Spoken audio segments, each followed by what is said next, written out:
আসলে আমরা যে আজকে রমজান মাস পাইছি আল্লাহ তাআলার অশেষ রহমতে। রমজান মাসে এই রোজা রেখে আমাদের কি কি কাজ থেকে হেফাজত থাকা দরকার এবং কি কি করণীয় আমাদের এবং কি কি বর্জনীয়, আচ্ছা, একটু এই সম্পর্কে আমাদেরকে বলেন। সুন্দর প্রশ্ন। সবার শুরুতে আমরা বলি যে আসলে রোজা এটা একটা সংযমের মাস, জি, রমজান মাস।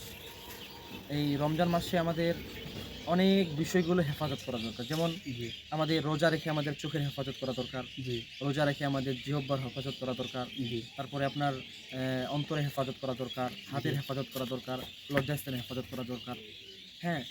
এইগুলো যদি আমরা না করি তাহলে জি, আমাদের রোজাটা অনেকটা হালকা হয়ে যাবে। জি, জি, ইভেন কেউ যদি লজ্জাস্থানের অপব্যবহার করে, অর্থাৎ কেউ যদি হস্তমৈথুন বা অন্যান্য কাজ করতে চায় বা স্ত্রীর সহবাস করে, জি, জি, সেক্ষেত্রে মানে রোজা নষ্ট হয়ে যাবে। কিন্তু তাছাড়া আমার মনে হচ্ছে যে আমরা জিহ্বা দিয়ে যে মিথ্যা কথা এগুলো আমরা বাদ দিব।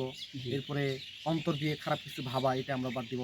জি, মানে আমি মনে করি যে আল্লাহ তাআলা যে রমজান মাস দিছে, এই রমজান মাসটা আমাদের জন্য রহমত এই কারণেই যে কোনো ব্যক্তি যখন ১ মাস সে সিয়াম পালন করবে, রোজা রাখবে, হ্যাঁ?